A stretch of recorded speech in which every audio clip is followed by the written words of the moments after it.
मैं यहाँ पर एक इकोनॉमिस्ट का उदाहरण देना चाहूंगा। डॉक्टर थॉमस सॉवेल ने इसको बहुत सुंदर शब्दों में डिस्क्राइब किया है, कंस्ट्रेन्ड विजन एंड अनकंस्ट्रेन्ड विजन। अन का ध्यान से सुने, थोड़ा कंफ्यूजिंग है। अनकंस्ट्रेन्ड विजन वह दृष्टि है जहां आपको लगता है कि मानव की क्षमताओं की कोई सीमा नहीं है, असीम है, वह कुछ भी अचीव कर सकता है। और कंस्ट्रेन्ड विजन में ऐसा लगता है, मानता आप स्वीकार करते हैं कि मानव की क्षमताएं सीमित हैं और मानव जो कुछ भी करता है, मनुष्य जो कुछ भी करता है, अपनी प्रकृति की सीमाओं के अंदर ही करता है। इतने छोटे से अंतर से कितना बड़ा अंतर निकलकर सामने आता है। अगर आप मानते हैं कि मनुष्य के विचार की, मनुष्य की प्रकृति की कोई सीमा नहीं है, तो आप यह मानते हैं कि मनुष्य एक आइडियल स्टेट अचीव कर सकता है। एक इंडिविजुअल के पास इतना नॉलेज है कि वह एक आइडियल स्टेट को अचीव कर सके। इतना नॉलेज किसके पास है?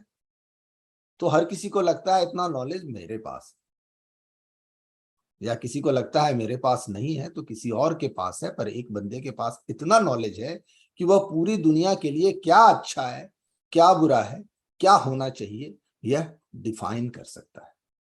दूसरी तरफ दूसरी विचार पद्धति है, वह कहती है कि जी नहीं, नॉलेज जो है सोसाइटी में डिस्पर्स्ड है। नॉलेज के बहुत सारे सेंटर हैं और कोई भी एक सेंटर अपने आप में पूर्ण नहीं है। तो ऐसे में आप क्या करते हैं? विभिन्न विचारों का सम्मान करते हैं। आप मनुष्य की प्रकृति की सीमाओं को रिकॉग्नाइज करते हैं, पहचानते हैं और उन सीमाओं को रिस्पेक्ट करते हैं और मानते हैं कि एक ही विचार, एक ही व्यक्ति का विचार सबके लिए लागू नहीं हो सकता, यह संभव नहीं है। यानी एक यूटोपिया का स्टेट संभव नहीं है। जिन्हें लगता है कि एक यूटोपिया का स्टेट संभव है, वे इस यूटोपिया की कोई भी कीमत चुकाने को तैयार है।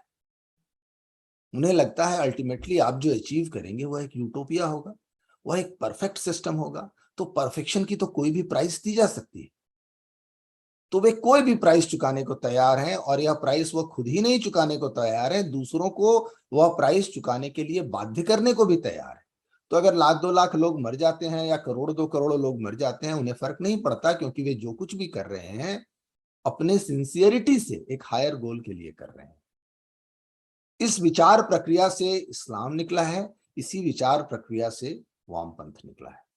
ये दोनों यूटोपियन विचार हैं, जिन्हें लगता है कि हाँ, आप एक आइडियल स्टेट अचीव कर सकते हैं और हमें या हमारे लीडर को पता है कि वो आइडियल स्टेट क्या है। और जब एक व्यक्ति को पता है तो बाकी को अपना दिमाग लगाने की क्या जरूरत है? आप चुपचाप उसे फॉलो कीजिए। और इतने छोटे से अंतर से, जो शुरू में सुनकर बड़ा आकर्षक लगता है कि आप एक यूटोपिया क्रिएट कर सकते हैं, मनुष्य की क्षमता की कोई सीमा नहीं है, जब आप इस बात को स्वीकार करते हैं तो यह सुनकर बड़ा आकर्षक लगता है। लेकिन इसके जो रिपरकशंस हैं, इसके जो इम्प्लीकेशंस हैं, वे भयानक है। क्योंकि तब आपको कोई भी कीमत अधिक नहीं लगती उस यूटोपिया के लिए।